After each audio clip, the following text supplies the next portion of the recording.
Facebook live में आप लोगों का स्वागत है। आज हमारे देश के पहले प्रधानमंत्री और स्वाधीनता संग्राम सेनानी पंडित जवाहरलाल नेहरू की पुण्यतिथि है। इस मौके पर हम कुछ बातें पंडित जी के बारे में आपसे साझा करेंगे और उम्मीद करेंगे कि ये सिलसिला थोड़ा सा चले, आगे बढ़े। पहले मैं प्राथमिक तौर पर एक बात कहना चाहता हूं। मैंने पंडित जी को अपने नौजवान जीवन में नहीं पढ़ा उस तरह से। एक आध किताब पढ़ी थी मैंने, लेकिन धीरे धीरे पिछले 10-12 साल में पंडित जी को अपने तरीके से पढ़ने की और जानने की कोशिश की। ये भी कह सकते हैं कि मेरे जैसे व्यक्ति का, जो कि लिखने पढ़ने के पेशे में ही था, उसको नेहरू जी को पढ़ने के लिए बहुत ज्यादा न तो मौका मिला न समय मिला। अब आप यहां से देखिए कि जो यंग लड़के लड़कियां आज के दौर में हैं,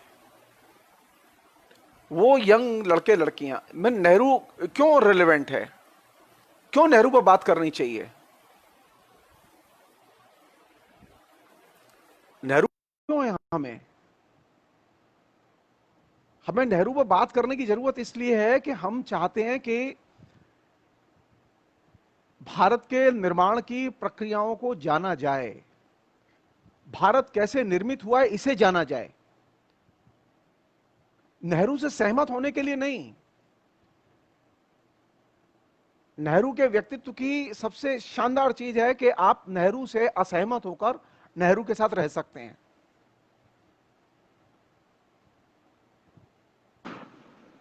नेहरू पहले बड़े मॉडर्न इंटेलेक्चुअल हैं जो असहमत होने की विकास के लिए बेहद जरूरी थी, उस कल्चर को वो कल्टीवेट करते हैं, और जो असहमत है उसे वो साथ रखते हैं, उसके साथ में वो प्यार के साथ संवाद करते हैं।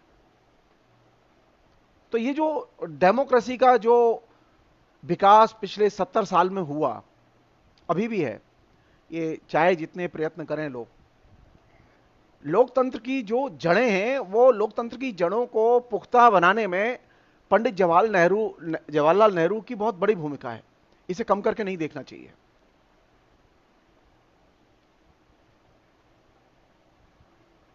जो लोग ये सोच रहे हैं कि पंडित नेहरू को धो पहुंच के साफ कर दिया जाएगा, लोगों की स्मृति से उनको एकदम साफ कर देंगे, ये वो गलत फहमी में है। नेहरू को आम जनता की स्मृतियों से और भारत की स्मृतियों से साफ करना संभव नहीं है।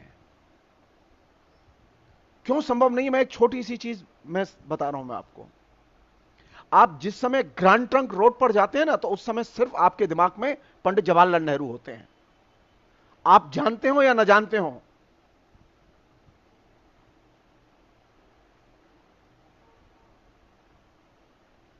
पंडित नेहरू के बिना आप इस एकीकृत भारत की कल्पना ही नहीं कर सकते थे। भारत विभाजन हुआ और भारत विभाजन के साथ हमें आजादी मिली। कई लाख लोग भारत विभाजन में मारे गए। भारत विभाजन से कुछ वर्ष पहले ही भारत में और खासतौर पर बंगाल में बहुत भयानक अकाल पड़ा।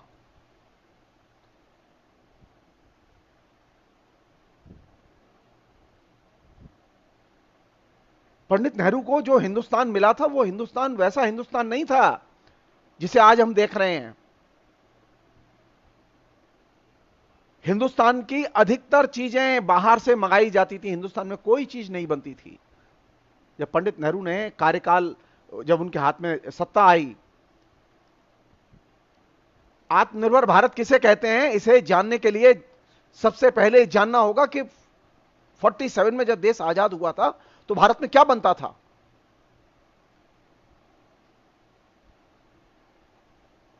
भारत की स्थिति क्या थी। एक सुई तक बाहर से आती थी, रेल के डिब्बे बाहर से आते थे, हर चीज बाहर से आती थी। हमारे यहां कोई चीज नहीं बनती थी।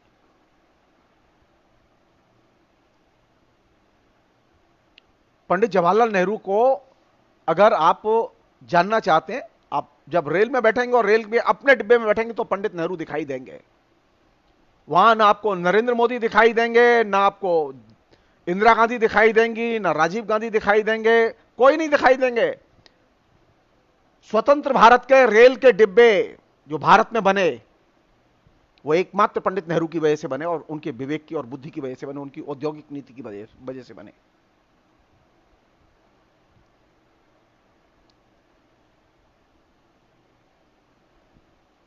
राष्ट्रीय राजमार्ग की सड़कों का नेटवर्क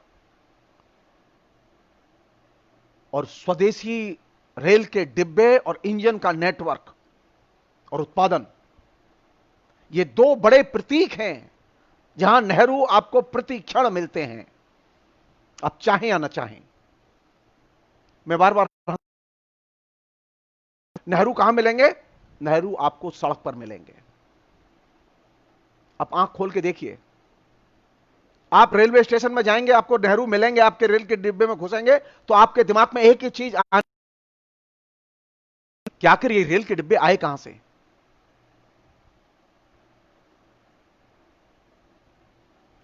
भारत के सैनिकों के पास में अपने हथियार नहीं होते थे, अपना गोला बारूद नहीं होता था।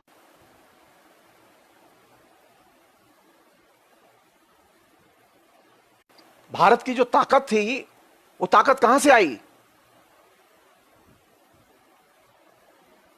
भारत की ताकत आई आत्मनिर्भर भारत के कॉन्सेप्ट के जरिए।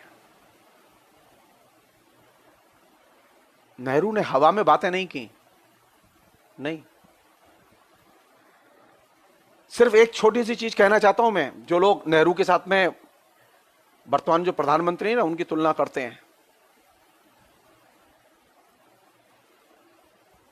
हमारे एक प्रोफेसर दोस्त हैं सूर्य बहादुर थापा, उन्होंने सवाल पूछा है कि नेहरू के आइडिया ऑफ इंडिया और बीजेपी के आइडिया ऑफ इंडिया में क्या फर्क है। सिर्फ एक छोटा सा फर्क बता रहा हूं मैं आपको, उससे आप बहुत सारी चीज समझ सकते हैं। नेहरू जी ने जो अपना भाषण दिया, पहला भाषण दिया, उस पहले भाषण में उन्होंने जो चीज शेयर की, बहुत इंपॉर्टेंट चीज शेयर की कि नए भारत को अर्जित करने के लिए उसे अतीत से मुक्त करके लोकतंत्र में दाखिल करना होगा। और भाजपा के लोग लोकतंत्र से मुक्त करके उसे अतीत में ले जाना चाहते हैं। यह बहुत बड़ा फर्क है। भाजपा के लोगों को लोकतंत्र नहीं चाहिए, उन्हें अतीत चाहिए। और नेहरू को लोकतंत्र चाहिए था, और वे अतीत की तमाम किस्म की बाधाओं, अंधविश्वास, आस्थाओं और पुरानी रूढ़ियों से निकाल के लोकतंत्र की दहलीज पर लाके खड़ा किया था।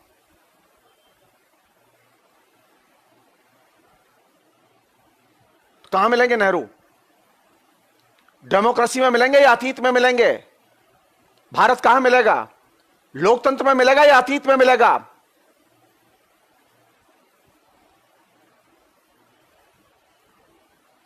भारत का गौरवपूर्ण इतिहास लोकतंत्र का इतिहास है, वह हिंदू स्वर्ण काल का इतिहास नहीं है।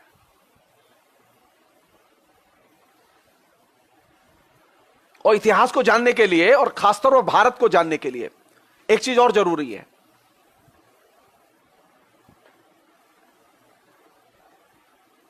वह है ट्रांसपेरेंसी।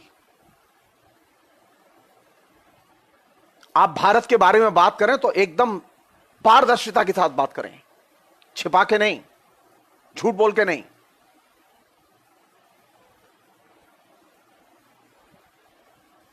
राष्ट्रीय स्वयंसेवक संघ के लोग और भारतीय जनता पार्टी के लोग और जो हमारे वर्तमान प्रधानमंत्री हैं, वे एक ऐसा भारत बनाना चाहते हैं जो कि एक दूसरे से छुपाता है, आंखें चुराता है, झूठ बोलता है। पंडित नेहरू ने हिंदुस्तान की जो परिकल्पना पेश की और उसे साकार किया, वह था ट्रांसपेरेंस भारत। ऐसा भारत जिसे आप अपने शब्दों में, नेहरू के शब्दों में आप फील कर सकते हैं, टटोल सकते हैं। देख सकते हैं, महसूस कर सकते हैं।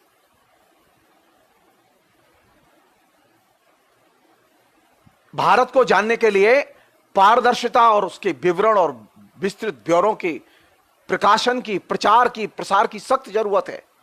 आज तो स्थिति इतनी बदतर है कि आपको एक सामान्य सा डाटा नहीं मिलेगा। नेहरू पहले प्रधानमंत्री थे जिन्होंने डाटा की संरचना का निर्माण किया कि नहीं, आंकड़े जमा होने चाहिए, आंकड़े बताए जाने चाहिए।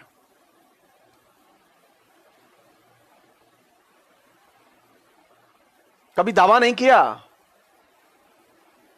नेहरू के जब भाषण होते थे 15 जनवरी और 26 जनवरी और 15 अगस्त पर, तो नेहरू जी दावा नहीं करते थे कि उन्होंने कितने गैस के चूल्हे लगाए हैं, कितने बिजली के कनेक्शन लगाए हैं, कितनी ट्यूबलाइट लगाई हैं, ये दावे नहीं करते थे। नेहरू जी के लिए इन दिनों का एक पवित्र अर्थ था। नेहरू के लिए ये प्रोपेगेंडा के दिन नहीं थे। अच्छे विचार, अच्छे वैल्यूज, अच्छी कल्चर, अच्छे नए नए को प्रचारित प्रसारित करने के लिए वे 26 जनवरी और 15 अगस्त के दिवस का इस्तेमाल करते थे।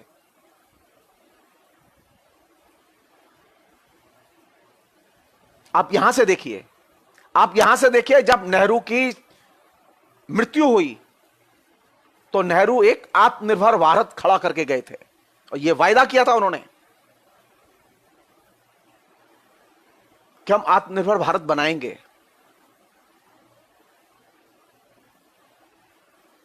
यह साधारण बात नहीं है। यह साधारण बात नहीं है कि भारत विभाजन के समय जो इतनी भयानक सांप्रदायिकता थी और सांप्रदायिकता की आंधी थी, लाखों हिंदू और मुसलमान मारे गए थे उसमें।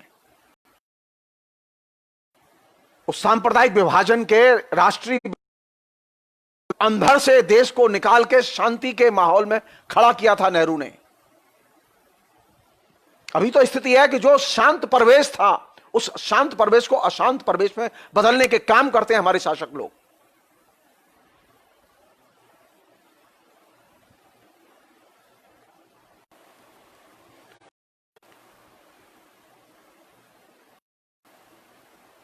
नेहरू के बारे में बात करते समय यह चीज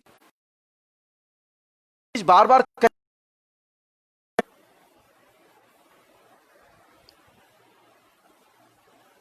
हिंदुस्तान के लिए इस प्रश्न पर भी विचार करना चाहिए कि नेहरू ने जो मेहनत की, जो देश की परिकल्पना की, ऐसा नेहरू के जो प्रोजेक्ट है, समझ है, उसमें ऐसा क्या घटा कि नेहरू के जमाने में जो आपने उपलब्धि, वे सारी की सारी उपलब्धियां आज दांव पर लगी। कोई चीज तो है ऐसी। नेहरू के बारे में हमें सिर्फ पूजा के भाव से बात नहीं करनी चाहिए।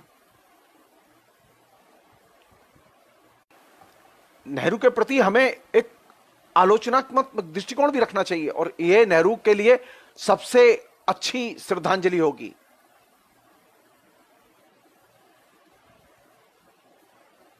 नेहरू ने एक अच्छी चीज सिखाई, देश को सिखाई। नेहरू पर बात करने के लिए बहुत साहस, बहुत गहरी समझ और हिंदुस्तान की जनता से लगाव की जरूरत है। हिंदुस्तान का कोई हिस्सा नहीं जहां नेहरू न गए हों अपने स्वाधीनता आंदोलन के दौरान। कोई इलाका नहीं जहां के वे जनता से जुड़े न हो जाके डायरेक्ट।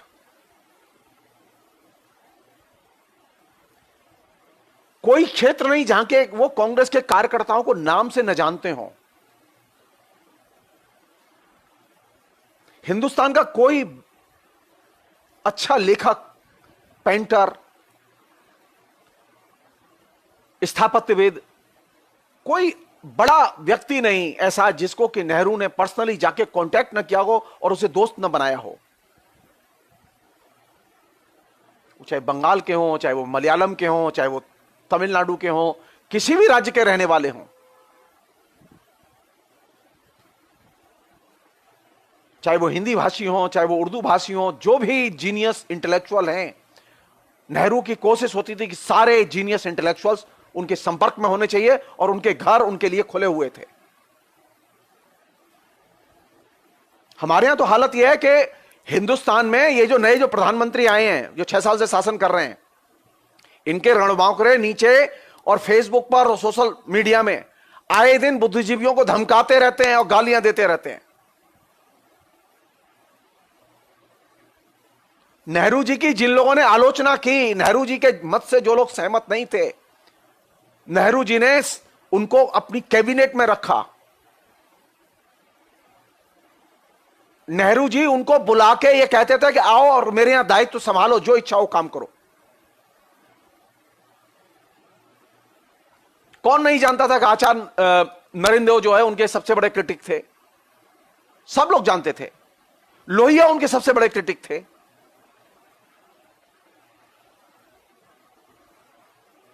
लेकिन कांग्रेस के दरवाजे और नेहरू के दरवाजे कभी इन लोगों के लिए बंद नहीं।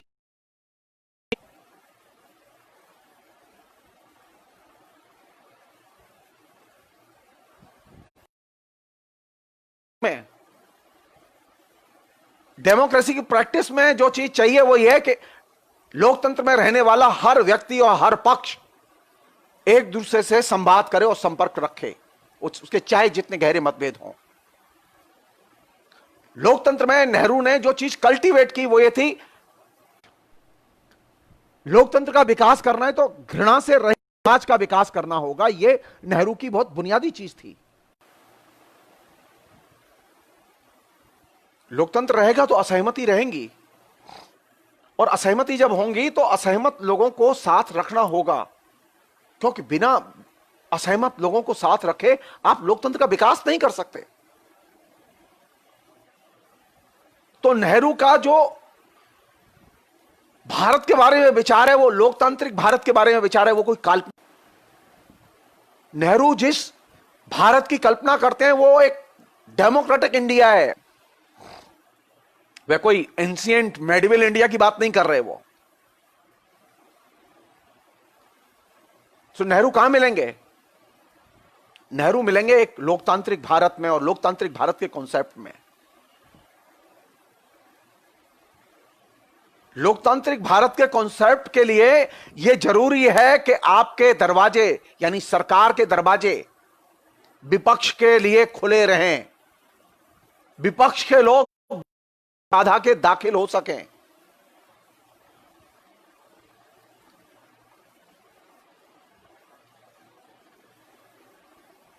और आज स्थिति क्या है? आज स्थिति है कि विपक्ष के लोगों की न सुनी जाएगी न देखी जाएगी, बल्कि कोशिश क्या होगी? नेहरू जी ने अपने पूरे जीवन में, आप जान लीजिए इसे, मैंने जितने नेहरू जी के भाषण पढ़े हैं, नेहरू जी ने कभी किसी भी स्थिति में कि विपक्ष का सफाया कर दिया जाए, आरएसएस को नेस्त नाबूद कर दिया जाए,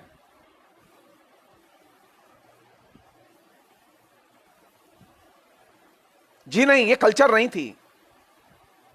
नेहरू जी जानते थे कि आरएसएस किस तरह खतरनाक संगठन है, लेकिन नेहरू जी ये भी जानते थे को कैसे डायलॉग करना है और कैसे कंट्रोल करना है।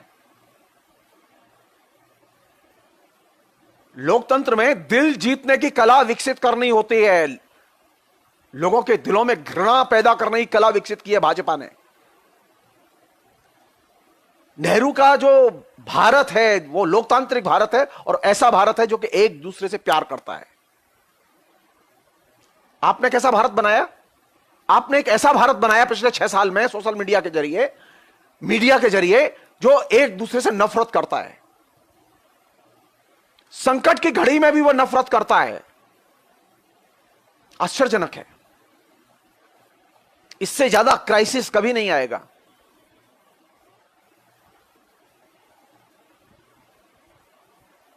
'47 में भी वह संकट नहीं था जब देश आजाद हुआ था और भारत विभाजन हुआ था, जो आज संकट है।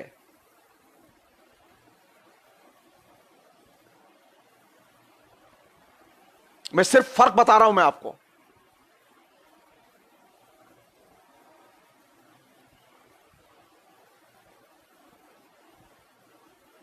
एक बार भूकंप आया, भयानक भूकंप आया,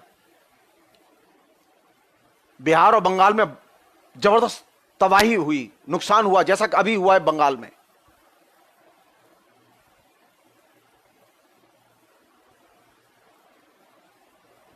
नेहरू जी कमला नेहरू को लेकर सीधे ट्रेन से, कोई तामझाम नहीं था, सीधे पहले कलकत्ता गए, कलकत्ता के बाद में बिहार गए।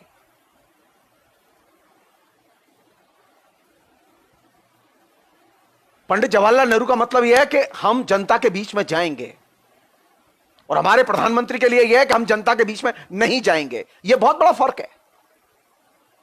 किसने रोका है प्रधानमंत्री को कि वो अपना डेरा जमा दे बंगाल में जाके कि हम बंगाल की जनता की सेवा करना चाहते हैं? किसने रोका है?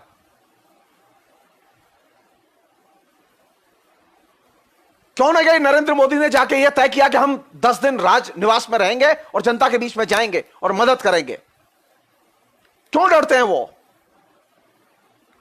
नेहरू ने हर राहत शिविर में जाके मुआयना किया और देखभाल की। और जान लीजिए आप, बिहार में उस भूकंप के समय बाबू राजेंद्र प्रसाद से लेकर नीचे तक एक अदना से अदना कांग्रेस कार्यकर्ता तक जमीन पर काम पर लगा हुआ था। और बाबू राजेंद्र प्रसाद के नेतृत्व में जो मोबिलाइजेशन हुआ वो अकल्पनीय था। नेहरू जी ने भूरी भूरी प्रशंसा लिखी है उसकी।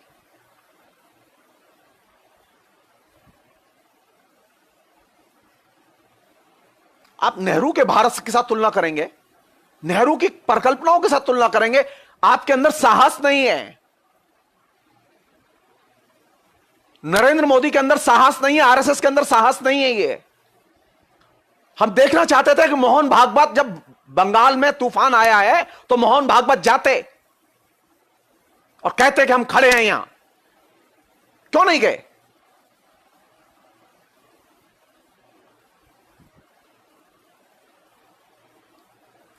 आप एक ऐसा भारत बना रहे हैं जो कि सिर्फ पीआर कंपनियों पर, पब्लिक रिलेशन कंपनियों के प्रचार पर टिका हुआ है। वो जनता के साथ नेताओं के संबंध पर नहीं टिका हुआ। आपने एक ऐसा भारत बनाया है, भाजपा ने एक ऐसा भारत बनाया है जो सिर्फ विज्ञापन कंपनी और मीडियाओं के द्वारा प्रचारित और प्रसारित है। उसका जनता के साथ में कोई कनेक्ट नहीं है।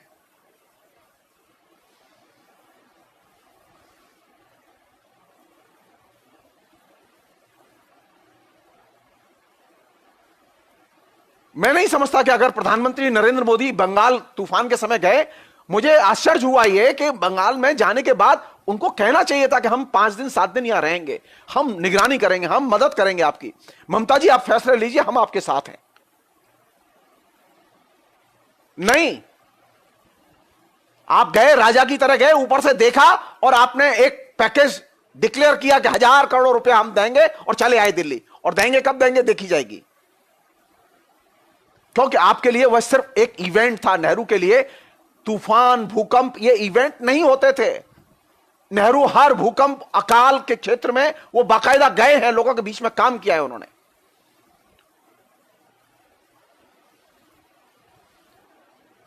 मैं ममता बनर्जी के राजनीतिक नजरिए से सहमत नहीं होता, लेकिन ममता बनर्जी की ये जो स्पिरिट है कि वह जनता के बीच में जाती है, वो सिर गड़ा के बैठी रही तूफान के समय, ये मुझे पसंद है।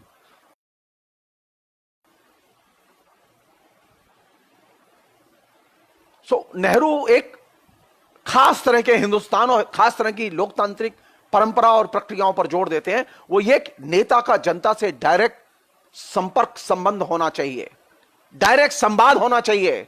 ये जो बाया मीडिया, बाया प्रचार अभियान, ये पीआर एजेंसियों के जरिए, नेहरू जी के यहां कोई पीआर एजेंसी काम नहीं करती थी। नेहरू जी स्वतंत्र रूप से काम करते थे और जनता से जुड़ते थे।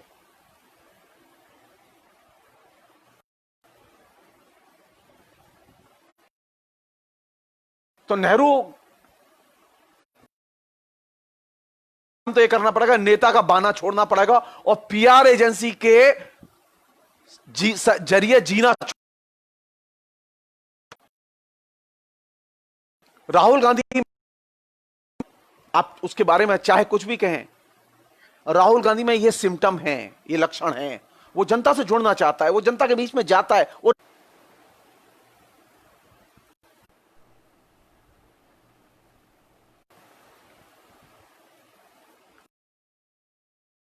हर चीज सरकार के लिए नहीं की जाती। लोकतंत्र में एक लोक संबंध को विकसित, उस लोकतांत्रिक संबंध को अचीव करना भी एक काम है। जैसे आपने प्रधानमंत्री पद अचीव, जनता के साथ में एक लोकतांत्रिक संबंध को भी तो बीजेपी के लोगों ने के साथ वे अर्जित नहीं कर पाए, अर्जित नहीं कर पाए।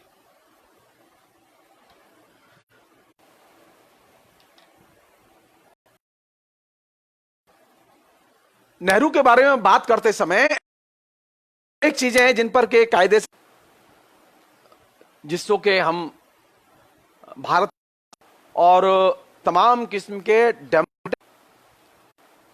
सोसाइटी के लिए, कल्चर के लिए भी बहुत महत्वपूर्ण मानते हैं।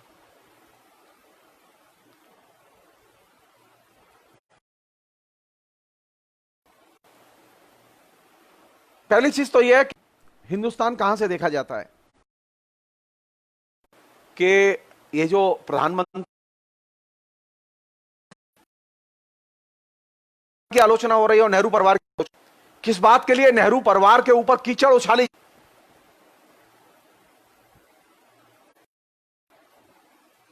पंडित जवाहरलाल नेहरू ने जो परिवार निर्मित किया वह एक ऐसा आदर्श लोकतांत्रिक परिवार निर्मित के सचमुच में प्रेरणा की चीज है। और आरएसएस के लोग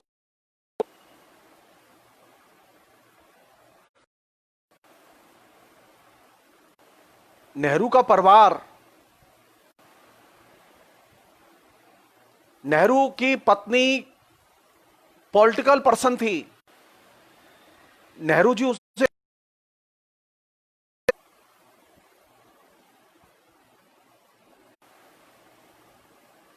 हम जानना चाहते हुए हैं उसमें कितने प्रधान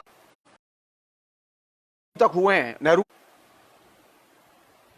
जिन्होंने अपनी पत्नी के बारे में एकदम ट्रांसपेरेंट ढंग से और बहुत शानदार ढंग से न लिखा हो। किसने लिखा है बताइए जरा? नेहरू के अलावा किसी ने नहीं लिखा।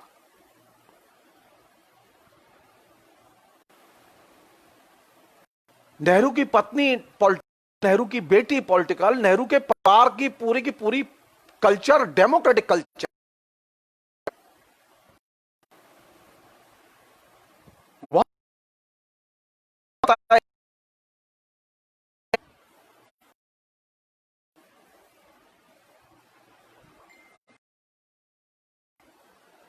हमारे देश के लिए क्या चीज जरूरी है? वह जरूरी परिवार है जो कि फ्यूडल परिवार है। हमारे देश के लिए ऐसा एकदम डिपॉलिटिसाइज हो चुका है। नेहरू का मायने में आइडियल पॉलिटिकल परिवार है। नेहरू ने कॉन्सेप्ट को, एक ऐसे परिवार के कॉन्सेप्ट को जिसमें परिवार के लोग एक दूसरे से,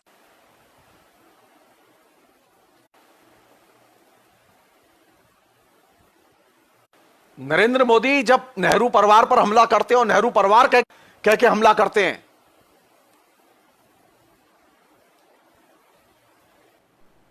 तो वे पितृसत्तात्मक फ्यूडल परिवार को बचाने की हिमायत करते हैं। नेहरू ने जो परिवार दिया वो फ्यूडल परिवार नहीं था, वो पितृसत्तात्मक परिवार नहीं था। नेहरू का परिवार एक लोकतांत्रिक परिवार था और आज भी है। ऐसा लोकतांत्रिक परिवार जिसमें परिवार के प्रत्येक मेंबर को समान अधिकार है और समान भाव से देखा जाता है। वहां छोटे बड़े का भेद नहीं है।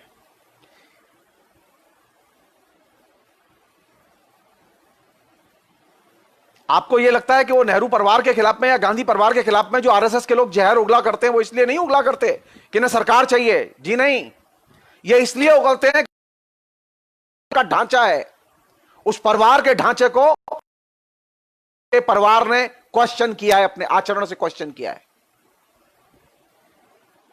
मुझे अच्छा लगता है। मैं कभी मिला नहीं हूं उन लोगों से, एक दो बार की घटनाओं को छोड़ के। मैं अंदर की बातें नहीं जानता क्योंकि मैं कांग्रेसी नहीं रहा। लेकिन वह एक आइडियल परिवार है, डेमोक्रेटिक परिवार है, पॉलिटिकल परिवार है। और ये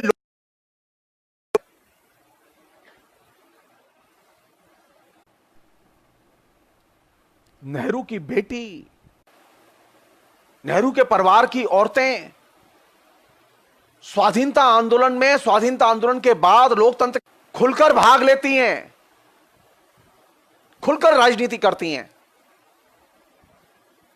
आरएसएस के किसी भी एक व्यक्ति के, एक नेता के परिवार को तो बताइए, बीजेपी के एक नेता के परिवार को तो बताइए खुल के।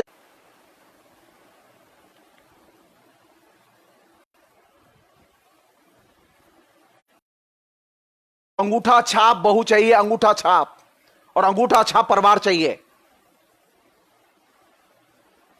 आरएसएस को मुखर लोकतांत्रिक परिवार नहीं चाहिए। मोहन भागवत बार बार कह चुके हैं, हाउस वाइफ अच्छी लगती है।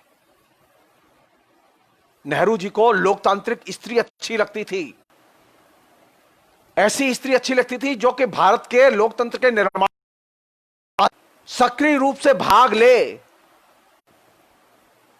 आरएसएस के तो मर्दों ने स्वाधीनता आंदोलन में भाग नहीं लिया, औरतें कहां से भाग लेंगी उनकी। कांग्रेस के मर्दों ने भी भाग लिया और कांग्रेस की औरतों ने, कांग्रेस के सभी बड़े नेताओं की पत्नियों ने और परिवार के लोगों ने स्वाधीनता आंदोलन में सक्रिय भूमिका। यानी कांग्रेस ने एक कल्चर पैदा की, डेमोक्रेटिक फैमिली, और हर कांग्रेसी को गर्व था इस पर। और यह चीज लोकतंत्र की सबसे बड़ी ताकत है।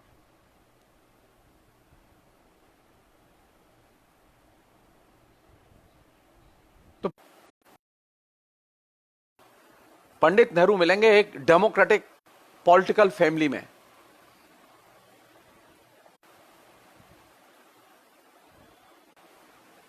डेमोक्रेटिक पॉलिटिकल फैमिली बनाना और के आदर्श के तौर पर पेश करना साधारण चीज नहीं थी। अरे बड़े बड़े समाजवादी देशों के राष्ट्राध्यक्ष, कम्युनिस्ट पार्टी के नेता नहीं कर पाए ये काम। बड़े बड़े बुर्जुआ नहीं कर पाए। अमेरिका में आधे दर्जन से ज्यादा जो राष्ट्राध्यक्ष हुए हैं करप्ट और चरित्रहीन हुए हैं। और सोशलिज्म जिसने, ऐसा कम्युनिस्ट नेता नहीं था जिसने कि अपनी पत्नी को, सो नेहरू को आप न तो बुर्जुआ के रूप में देख सकते हैं और न सोशलिस्ट के रूप में देख सकते हैं, क्योंकि नेहरू के यहां बुर्जुआ परिवार नहीं है। भारतीय टिपिकल परिवार को नेहरू ने क्रिएट किया, और वह कैसा परिवार था? लोकतांत्रिक पॉलिटिकल। जिन अमेरिका के नेताओं की आरएसएस के लोग पूजा करते हैं ना,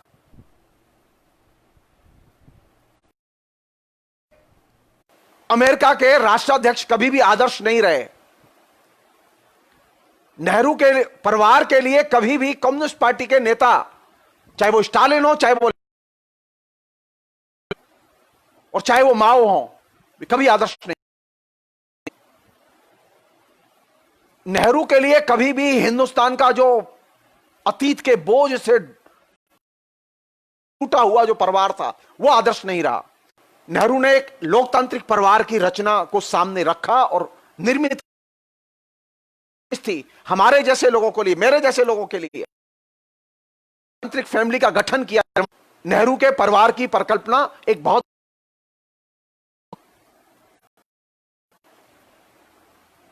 चाहते हैं हम आरएसएस के लोगों से। वो कैसा ने तो परिवार बना, पॉलिटिकल फैमिली, हिंदुस्तान के सैकड़ों लाखों नेहरू के परिवार के कॉन्सेप्ट को अपने आचरण में ढाला। नेहरू में साहस था। वो नेहरू ने राजा राम मोहन राय की तरह परिवार नहीं बनाया। नेहरू उससे कई कदम आगे चले गए परिवार बनाने में। नेहरू के परिवार एकदम नया कॉन्सेप्ट है। उसे एक नेहरू के हथियाने के औजार की तरह नहीं देखा जाना।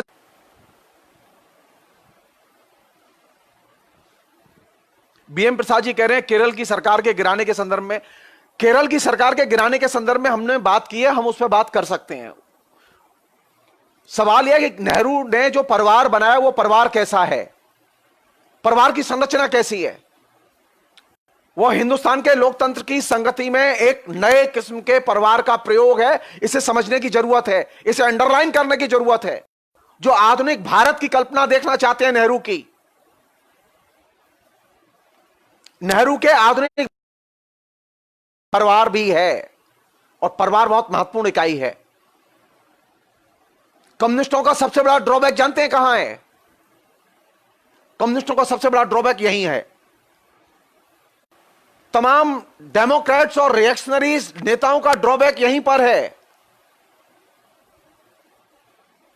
नेहरू का कद इसलिए ऊंचा है क्योंकि नेहरू एक लोकतांत्रिक पॉलिटिकल फैमिली के कॉन्सेप्ट को आचरण में ढालते हैं, पेश करते हैं। आप यहां से देखिए, आप दूर क्यों जा रहे हैं। नेहरू के पहले जो फैमिली है मोतीलाल नेहरू की,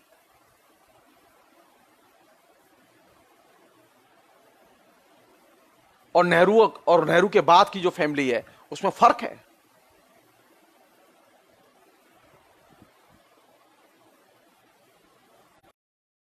और इस फर्क को हमें समझना होगा। तो जब आप नेहरू परिवार और गांधी परिवार पर हमला करते हैं, और नेहरू परिवार गांधी परिवार सत्ता को हासिल करने का एक औजार है, जी नहीं, सत्ता आएगी और जाएगी। नेहरू परिवार और गांधी परिवार एक लोकतांत्रिक पॉलिटिकल परिवार के कॉन्सेप्ट को पेश करता है, और यह एक बहुत बड़ी चीज है। इसको न तो हमारे कम्युनिस्ट हिस्टोरियन अंडरलाइन करते हैं, और न हमारे कांग्रेस के जो बात के लोग हैं वो अंडरलाइन।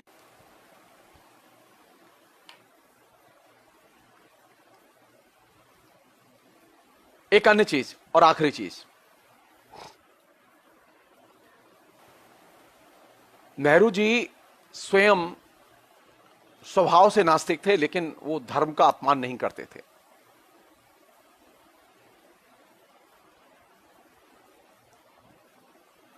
नेहरू जी व्यवहार में दृष्टिकोण के आधार पर एकदम धर्मनिरपेक्षता के पक्षधर थे। कभी किसी भी धर्म के खिलाफ में उन्होंने कुछ बोला नहीं, कभी नहीं बोला, कभी नहीं बोला। हमारे यहां तो साधारण सी घटना घटती है तो प्रधानमंत्री के जो रणबांकुरे हैं, अभी 4 दिन पहले हर्षवर्धन साहब अभी भी जमाते तबलीगी जमात के अभी भी प्रसंग को भूले नहीं है, और माफी नहीं मांग रहे, ये गलती की है।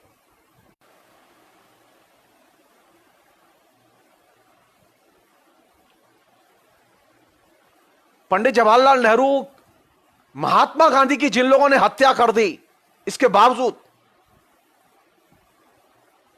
महात्मा गांधी ने उन लोगों को हत्यारों का समूह नहीं कहा।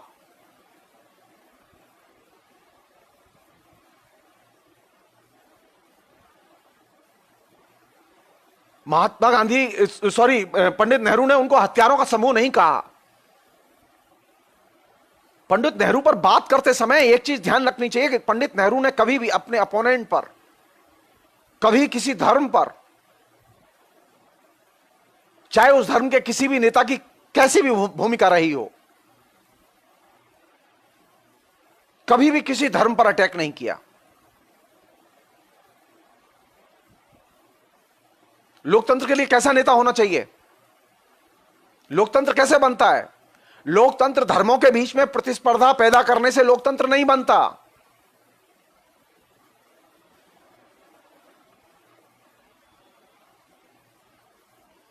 पंडित नेहरू कभी भी पद पर रहते हुए उन्होंने किसी भी धार्मिक रिचुअल्स का पालन नहीं किया। और हमारे जो प्रधानमंत्री हैं जिन्होंने धर्मनिरपेक्षता के नाम पर शपथ ली है, वो खुलेआम अपनी हिंदू पक्षधरता का बार बार प्रदर्शन करते रहते हैं, जो कायदे से गलत है। आप जिस दिन प्रधानमंत्री न रहे, आप रोज अपनी धार्मिक पक्षधरता का प्रदर्शन कीजिए अपने आचरण में। लेकिन कम से कम पद पर रहते हुए इसकी मर्यादा का ख्याल कीजिए।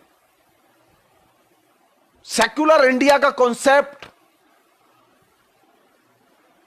भारत सरकार की कुर्सियों पर बैठे हुए सभी किस्म के लोगों से यह मांग करता है कि वे अपने धर्म और धार्मिक मान्यताओं का पद पर बैठकर प्रदर्शन न करें।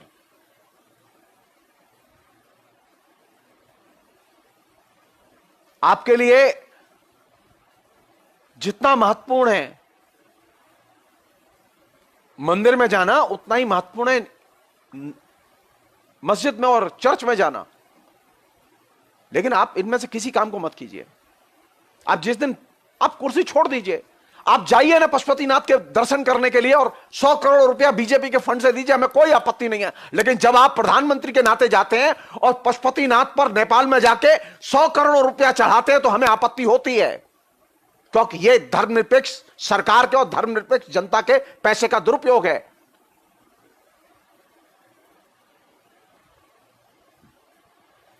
पंडित नेहरू कभी अपने प्रचार के लिए संतों महंतों के दरवाजे पर नहीं गए वोट मांगने के लिए।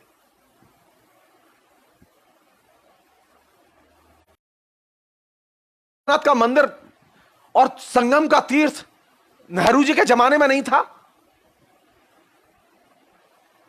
लोकतांत्रिक भारत बनाना है ना, धर्मनिरपेक्ष भारत, तो धर्मनिरपेक्ष भारत के लिए धर्मनिरपेक्ष आचरण बेहद जरूरी है। राजनीति धर्म की सीढ़ी के पहले रुक जाती है, लेकिन आपकी राजनीति, जो मौजूदा शासक है उनकी राजनीति, वो तो मंदिर के अंदर प्रवेश कर। नेहरू से कैसे तुलना करेंगे आप? कैसे तुलना करेंगे आप? नेहरू ने जो भारत दिया वो भारत ऐसा भारत है जिसमें कि सारे नेता आचरण करने के लिए, धर्म से दूरी बना के आचरण करने के लिए नेहरू ने यह आचरण पैदा किया कि चुनाव होंगे, हम वोट मांगेंगे।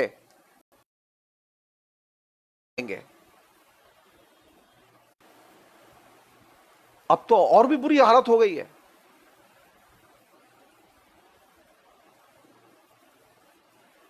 और इसकी अनेक वजह हैं, अनेक कारण हैं। मैं सिर्फ नेहरू पर केंद्रित रख के बात करना चाहता हूं कि नेहरू जी जब तक रहे, नेहरू जी ने अपने जीवन की एक भूल की।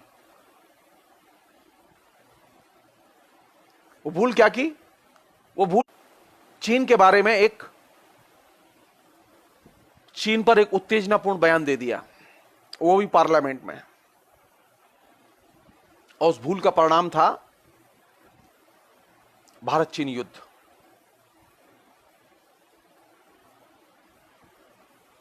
हम सब जानते हैं कि चीन जो है कोई भली सरकार नहीं है। लेकिन अगर आपके चीन के साथ सीमा विवाद हैं तो कैसे हल किए जाने चाहिए? ताकत के बल पर या बातचीत के जरिए? कम्युनिस्टों का यही कसूर था। कम्युनिस्टों ने सिर्फ इतना कहा था कि आप आरोप लगाने के पहले आप सिर्फ बातचीत कीजिए और बातचीत से हल कीजिए। नेहरू जी नहीं माने और नेहरू जी ने पार्लियामेंट में एक उत्तेजनापूर्ण बयान दिया। और नेहरू जी ने तो खाली बयान दिया था, चीन ने हमला कर दिया। और अल्टीमेटली क्या करना पड़ा आपको? अल्टीमेटली आपको कम्युनिस्टों की बात माननी पड़ी और आपको टेबल पर जाना पड़ा और लगातार सीमा पर नेगोशिएशन चल रहे हैं। सैकड़ों मीटिंग हो चुकी हैं सीमा संबंधी नेगोशिएशंस की।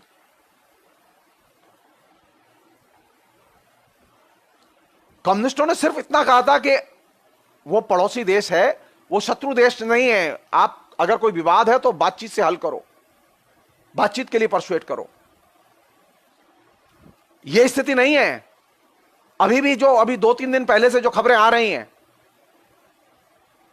अगर चाइना हमारे इलाके में घुस आया है तो हमारी सरकार की यह जरूरत है, जिम्मेदारी है कि वह चाइना के साथ में वो विदेश मंत्री स्तर पर बातचीत करके हस्तक्षेप करे और उन्हें बातचीत के लिए राजी करे कि वो वहां से हटें। शक्ति प्रदर्शन से विदेश नीति नहीं चलती। आप शक्ति प्रदर्शन से पाकिस्तान से नहीं निपट पाए अभी तक। 6 साल हो गए शक्ति प्रदर्शन करते हुए, अभी भी लौट आइए।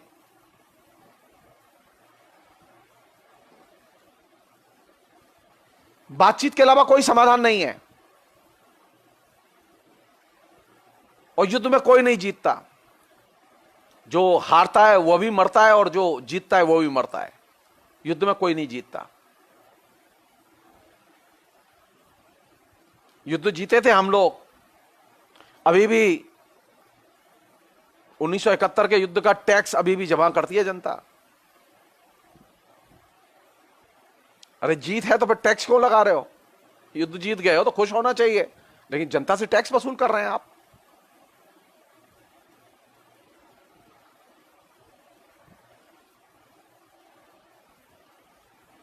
लोकतंत्र में हथियार महत्वपूर्ण नहीं है, ताकत महत्वपूर्ण नहीं है, टेबल और संवाद महत्वपूर्ण है। आप टेबल पर बैठे और डायलॉग करें। लोकतंत्र में मूछें, अहंकार, यह महत्वपूर्ण नहीं है कि मेरी मूछें तुझसे बड़ी हैं और ऊंची हैं। उस सामंतों के यहां होता था।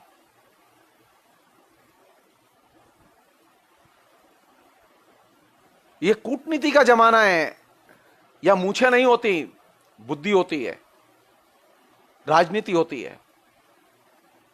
तो आपने क्या किया पॉलिटिक्स में? आपने कूटनीति को बर्बाद कर दिया और कूटनीति को एकदम गुंडों की और सौदों की राजनीति में बदल दिया।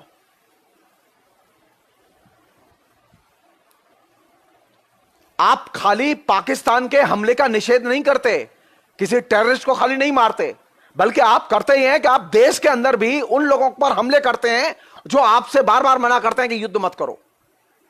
आप देश की जनता पर भी हमले करते हैं। जो लोग ये कहते हैं कि भारत पाकिस्तान के बीच में लड़ाई नहीं होनी चाहिए, बातचीत होनी चाहिए, आरएसएस के लोग उन पर हमला करते हैं कि ये देशद्रोही है।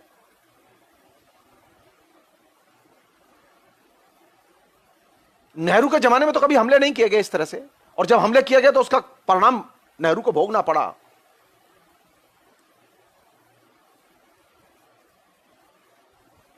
जब भी आप राष्ट्रवाद के आधार पर आप विदेश नीति को चलाने की कोशिश करेंगे, आप तय मानिए आप मुंह की खाएंगे। नेहरू ने भी खाई थी, आप भी खाएंगे। अंत में नेहरू को और कांग्रेस को यह सबक हासिल करना पड़ा कि नहीं, कूटनीति राष्ट्रवाद की जगह नहीं है, विदेश नीति राष्ट्रवाद की जगह नहीं है। नेहरू ने 1962 में यह गलती की थी कि नेशनलिज्म को उन्होंने बाकायदा एक जादू की तरह इस्तेमाल करने की कोशिश की थी और उसमें मुंह की खाई। तो आप राष्ट्रवाद का अगर वो नेहरू भी हैं और वो इस्तेमाल करेंगे तो आप तय मानिए उस डिफीट तय है, और आप इस्तेमाल करेंगे तो आपकी भी डिफीट तय है।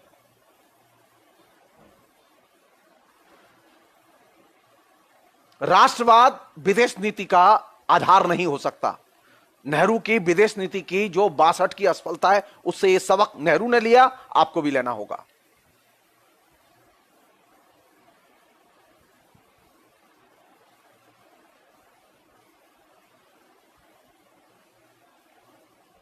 एक अन्य चीज और आखिरी चीज इस फिलहाल,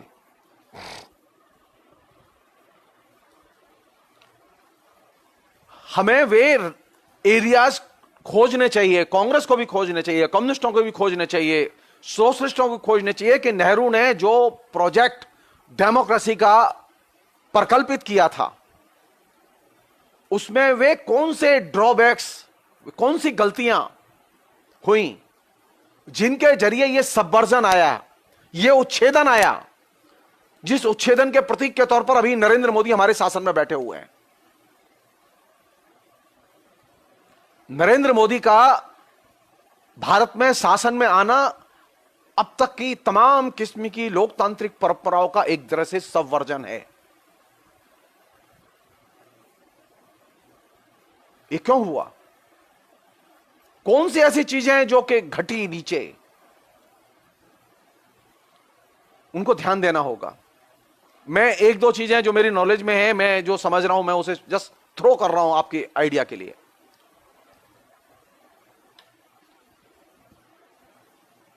ये जो विभिन्न राजनीतिक दल हैं जिन्होंने सत्ता हासिल की, खासतौर पर कांग्रेस ने तमाम राज्यों में और देश में, तो कांग्रेस का एक अलगाव लोकतांत्रिक संगठनों और लोकतांत्रिक यानी ह्यूमन राइट्स ऑर्गेनाइजेशन से अलगाव पैदा हुआ, और ह्यूमन राइट्स की रक्षा का जो स्पेस था, जो कि कांग्रेस को जिसकी रक्षा करनी चाहिए थी, वो स्पेस उसने छोड़ दिया और ह्यूमन राइट्स पर हमले किए। और यहां से लोकतंत्र के ऊपर हमले की शुरुआत हुई, कांग्रेस के जरिए ही हुई। और संयोग से इसका पहला प्रयोग, सबसे सफल प्रयोग 57 में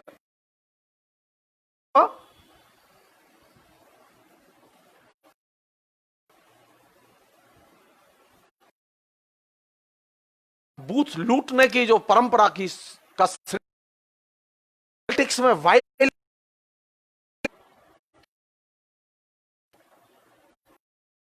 संवैधानिक जो परंपराएं प्रक्रियाएं उनको तोड़ने की परंपरा की शुरुआत 59 में हुई केरल की और दूसरी जो घटना है जिसने कि एकदम रिवर्स में सारी पॉलिटिक्स को डाल दिया, राजनीति के अपराधीकरण की बात। सो राजनीति का अपराधीकरण आया कब? 1972 बंगाल के चुनाव बाकायदा रीक किए गए, लेड बाई सिद्धार्थ शंकर राय। ये वही सिद्धार्थ शंकर राय थे जिनके आइडिया पर बाद में इमरजेंसी लगाई गई। विधानसभाओं को गिराना, विधानसभाओं के चुनावों में हिंसा का इस्तेमाल करना, ये तमाम चीजें ऐसी थी जिसने कि डेमोक्रेसी को कमजोर किया। कांग्रेस को इस जगह को बाकायदा समझना होगा।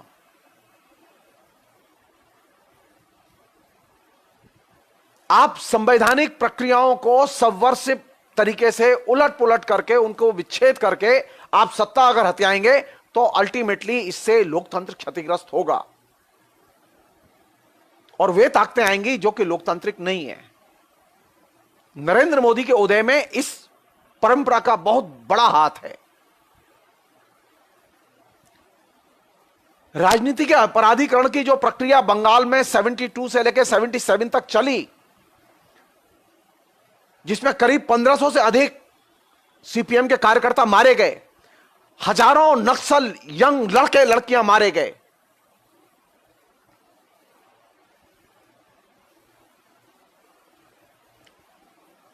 ये जो क्षति है ये अपूर्णीय क्षति है। और ये क्षति सिर्फ बंगाल तक सीमित नहीं थी, इसने पूरी राजनीतिक अपराधीकरण को जन्म दिया।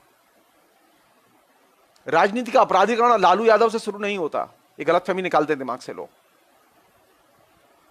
राजनीति के अपराधीकरण की शुरुआत बाबरी मस्जिद विध्वंस से भी नहीं होती। बाबरी मस्जिद विध्वंस ने तो इसका दुरुपयोग किया। तो कांग्रेस आज विपक्ष में है, यह सबक ले कि किसी भी कंडीशन में संवैधानिक मान्यताओं का और लोकतांत्रिक मान्यताओं और मर्यादाओं का उल्लंघन नहीं करेगी, और लोकतांत्रिक अधिकारों की रक्षा के लिए जो संगठन काम कर रहे हैं उनके साथ कंधे से कंधा मिलाकर जमीनी स्तर पर काम करेगी। आपने ह्यूमन राइट्स के सवाल को दूसरों के लिए छोड़ दिया, कांग्रेस क्या करेगी? कांग्रेस का तो जन्म ही ह्यूमन राइट्स के सवालों के लिए लड़ते हुए हुआ था। सरकार आपको मिल गई, इसका मतलब ये नहीं कि आप ह्यूमन राइट्स के बारे में लड़ाई का काम छोड़ देंगे। विपक्ष में इधर आने के बाद से कांग्रेस ने यह चीज पिकअप की है, जो कि बहुत अच्छी लगती है मुझे। मैं बार बार लिखा भी है मैंने ये। राजनीति में मैं ये ह्यूमन राइट्स को प्रिजर्व करने, संरक्षित करने, ह्यूमन राइट्स के आंदोलन से जुड़ने की परंपरा की मैं आरएसएस से उम्मीद नहीं करता। आरएसएस तो basically anti human rights organisation है। लेकिन कांग्रेस से उम्मीद करता हूं मैं, कम्युनिस्टों से उम्मीद करता हूं मैं। तो हमें यह चीज सोचनी होगी कि नेहरू का जो डेमोक्रेसी का जो प्रोजेक्ट था, वो डेमोक्रेसी का प्रोजेक्ट फेल क्यों हुआ?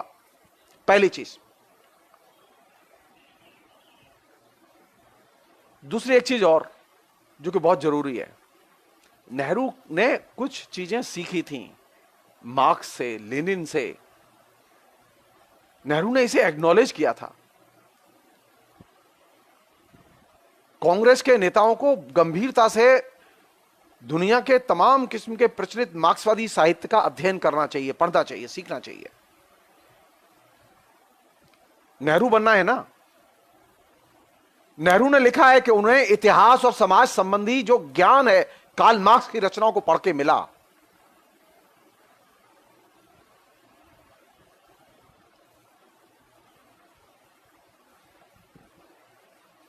तो अगर मुझे समाज को समझने में, अर्थशास्त्र को समझने में, ग्लोबलाइजेशन को समझने में, ग्लोबलाइजेशन के तमाम किस्म के विकल्पों को समझने में अगर विश्व के प्रशिक्षित और बड़े प्रतिष्ठित मार्क्सवादियों से मदद मिलती है तो उनका सम्मान किया जाना चाहिए, पढ़ा जाना चाहिए,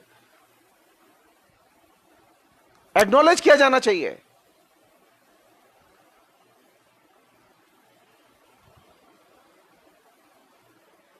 और आखिरी चीज, सत्ता आए या जाए, लोकतांत्रिक आचरण के साथ में और सेकुलर आचरण के साथ में कोई कंप्रोमाइज नहीं होना चाहिए। ये कांग्रेस ने जो सॉफ्ट और नेकेड जो कम्युनिज्म का जो कॉन्सेप्ट बनाया हुआ है अपने अंदर, इसे छोड़ देना चाहिए। कांग्रेस के आइडियल एंटोनी नहीं हो सकते,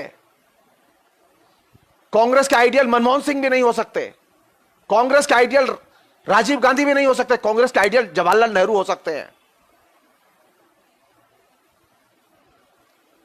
क्योंकि सेकुलरिज्म की जो प्रैक्टिस है, उसकी जो परंपरा नेहरू ने डाली, उस परंपरा को पुनरुज्जीवित करने की जरूरत है। कांग्रेस उस परंपरा से अवसरवाद के चलते उसने जब जब समझौते किए हैं, कांग्रेस ने नुकसान उठाया है, उस देश ने नुकसान उठाया है।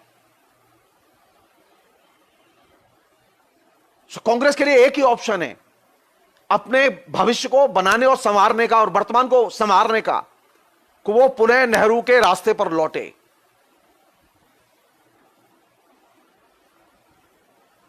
और आप तय मान लीजिए, अगर कांग्रेस नेहरू के रास्ते पर लौटती है तो देश भी नेहरू के रास्ते पर लौटेगा।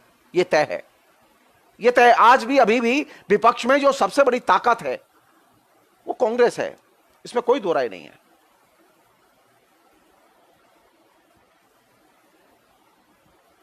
तो देश को अगर सेकुलर बचाए रखना है, बनाए रखना है, लोकतांत्रिक रास्ते पर ले जाना है, तो हमें कांग्रेस को नेहरू के रास्ते पर लौट के जाना होगा। मैकेनिकली नहीं, क्रिएटिव ढंग से। नेहरू ने चीजें जहां छोड़ी हैं उससे आगे ले जानी होंगी चीजें। नेहरू से जो गलतियां हुई हैं उन गलतियों से सबक लेना होगा।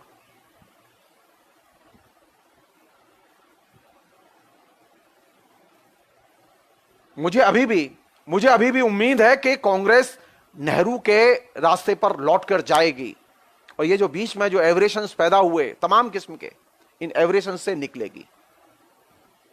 और इसलिए मुझे लगता है कि नए सिरे से, क्योंकि अभी जो संकट जिसमें हम देश फंसा हुआ है, उस संकट में पहली शर्त है, इस संकट से निकलने की पहली शर्त है और पहली सीढ़ी है कि नेता जनता से जुड़ें। जनता को पैसे नहीं चाहिए, जनता को खाद नहीं चाहिए, खाना नहीं चाहिए, जनता खाना जुगाड़ कर लेगी, सिर्फ तुम जाओ पास में, तुम जाओ नीचे। नेहरू की ब्यूटी यह थी कि वो जनता के बीच में जाते थे, उनका इंटेलेक्चुअल से डायरेक्ट कनेक्ट था, कोठरी नहीं थी, नेहरू की कोठरी नहीं थी। ये जो कोठरी में रह के एक गैंग बना के, ग्रुप बना के जो कांग्रेस की लीडरशिप काम करती है, इस परंपरा से निकले बाहर, एकदम बाहर निकले।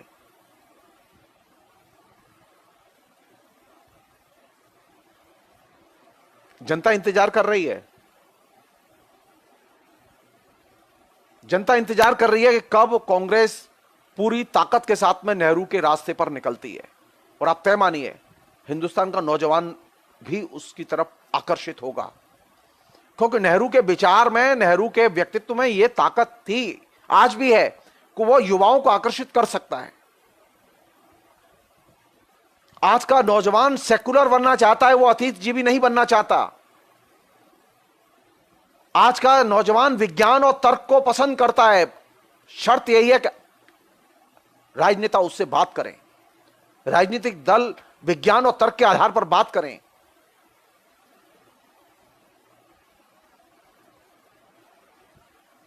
नेता की भाषा में भाषा नहीं, प्रेम झलकना चाहिए। कांग्रेस के नेताओं को हृदय से, हृदय की भाषा बोलने की कला विकसित करनी होगी। नेहरू की जो लैंग्वेज है, वो लैंग्वेज एकदम इतनी लिक्विड लैंग्वेज है कि वो सीधे डायरेक्ट कनेक्ट करती है, क्योंकि वो हृदय से बोलते हैं। जब आप जनता से अपने हृदय की भाषा में बात करेंगे, अपने सुख दुख की भाषा में बात करेंगे, तो आप तय मानिए जनता भी आपको प्यार करेगी। आपको किसी पीआर एजेंसी की जरूरत नहीं पड़ेगी। सो हृदय की भाषा में बोलना शुरू कीजिए। ये किताब की भाषा से निकलिए। बिना इसके आपको नेहरू नहीं मिलेंगे। नेहरू हृदय की भाषा में बसता है, नेहरू सेक्युलर आइडिया में बसता है, नेहरू एक डेमोक्रेटिक फैमिली में बसता है, डेमोक्रेटिक फैमिली के आइडिया में बसता है। नेहरू को हमारी तरफ से यही एक श्रद्धांजलि हो सकती है कि हम सब लोग मिलकर लोकतांत्रिक परिवार